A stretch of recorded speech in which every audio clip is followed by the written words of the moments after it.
The idea of hard and soft edges is an important one in all art, not just in watercolor. Let's start by drawing a couple of lines, just straight lines across like this.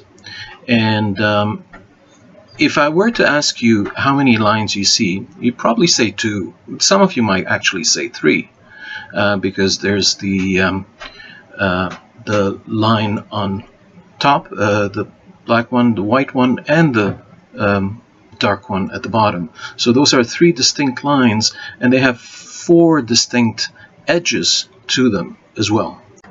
These edges are important for us to understand because these edges make them separate from each other and separate from the paper as well. Now, if we were to take the same situation, just draw another flat line on top here, and now instead of actually just leaving it alone, if we were to sort of blend or smooth down one of its edges so that it becomes a soft edge as opposed to a hard edge like it was on top, like that, and obviously, you know, as it dries, the soft edge expands and becomes more visible. And let's do another another line at the bottom there, and again create a soft edge to its top and a hard edge to its bottom. And here what we'll see is we're starting to see a situation where we can no longer say that we have 2 or 3 different lines.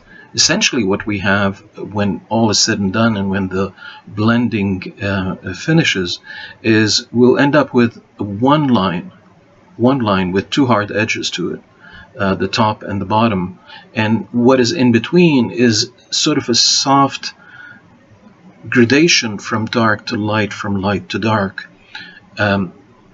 It has become a one unit, in other words, as opposed to breaking up into 3 units. It's become 1 unit, and the reason for that is because those soft edges allow it to sort of connect as opposed to be separated from the top.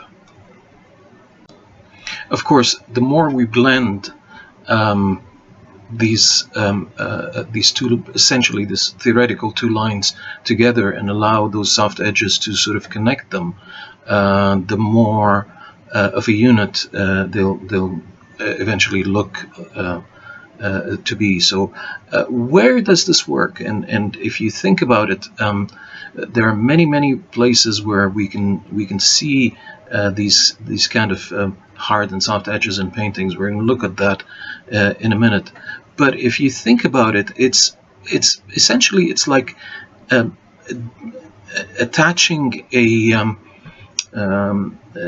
sticky note to a piece of paper. When you think about it, a sticky note basically has one edge that is separated from the paper, and let me just show you what I have in mind.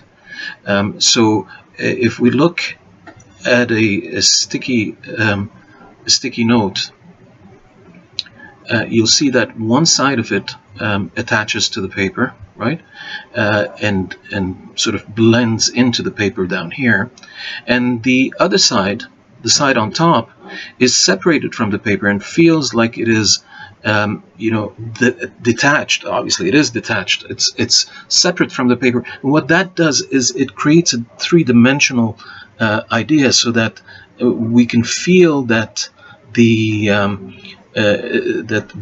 the edge that is hard, the edge that is separated from the paper, is closer to us than what is behind it, whereas the edge that is attached to the paper folds in, or blends into the scene that it attaches itself to.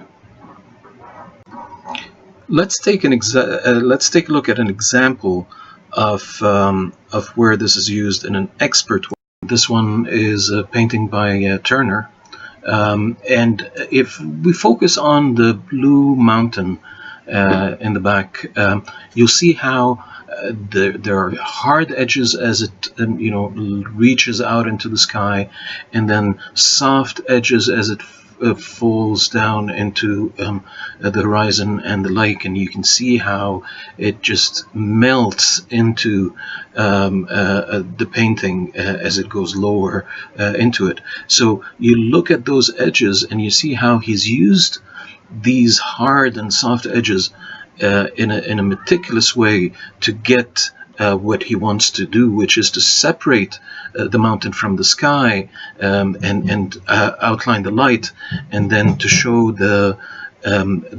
how the mountain actually folds into the landscape below.